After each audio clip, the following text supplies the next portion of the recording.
Praise the Lord. கணவன் மனைவி உறவுனா என்ன? வேதத்தின் அடிப்படையில் பார்க்கலாமா? ஆதியாகமம் 2வது அதிகாரம் 25ஆம் வசனம். இதில் என்ன எழுதப்பட்டிருக்குன்னா, ஆதாமும் ஏவாளும் கணவன் மனைவியாக வாழ ஆரம்பிக்கிறாங்க. அதில் ஒரு வசனம் தெளிவாக எழுதப்பட்டிருக்குது.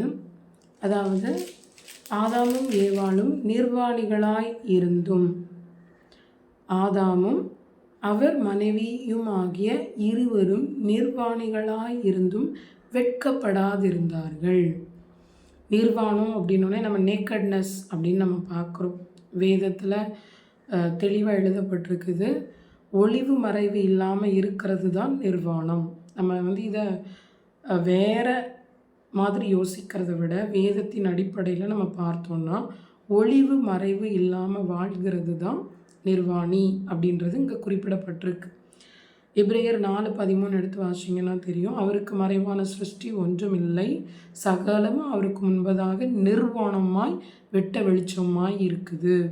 அதாவது எல்லாமே ஆண்டவருக்கு முன்பாக டிரான்ஸ்பரண்ட்டாக இருக்குது. ஸோ இங்கே ஆதாமும் ஏவாளும் ஒருத்தருக்கு ஒருத்தர் எப்படி இருக்காங்க? டிரான்ஸ்பரண்ட்டாக இருக்காங்க, வெளிப்படையாக இருக்காங்க. எந்த கருத்துக்களையும் உள்ளுக்குள்ளேயே வச்சு புழுங்கிறது கிடையாது. ஒப்பீனியனை மனசுக்குள்ளேயே வச்சு புழுங்கிறது கிடையாது. கணவருக்கு மறைவாக திட்டம் போட்டு வாழ்கிறது கிடையாது. இல்லைனா மனைவி கணவருக்கு மறைவாக திட்டம் போட்டு வாழ்கிறது கிடையாது. ரொம்ப டிரான்ஸ்பரண்ட்டாக இருக்காங்க.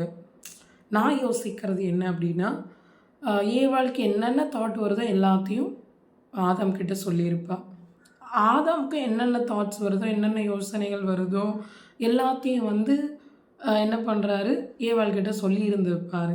ஸோ நிர்வாணிகளாக இருந்தாங்க. நான் வெட்கப்படலைன்னா என்னென்னா, தனக்கு தோன்றது எல்லாம் சொல்லிடுறாரு, அவங்களும் தனக்கு தோன்றது எல்லாம் சொல்லிடுறாங்க. அது சைல்டிஷாக இருந்தால் கூட, உலக பார்வையில் அது குழந்தைத்தன்மையாக இருந்தால் கூட, ஐயோ எனக்கு இப்படிலாம் தோணுச்சு, இதெல்லாம் நான் சொல்லிட்டேனே அப்படின்ற அந்த ஈகோவே இல்லை. வெளிப்படையாக இருக்காங்க. அதனால் அவங்களுக்குள்ள வெட்கமே வரல.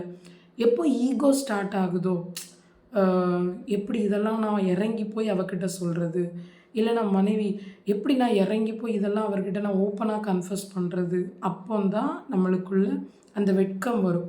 ஐயோ தப்பாக நினச்சிருவாளோ, நம்ம சொன்னதை வேறு மாதிரி புரிஞ்சுக்கிட்டு நம்மளை ஒரு மாதிரி அற்பமாக பார்த்துருவாளோ. டிரான்ஸ்பரண்ட்டாக இருந்தால் வெட்கமே இருக்காது.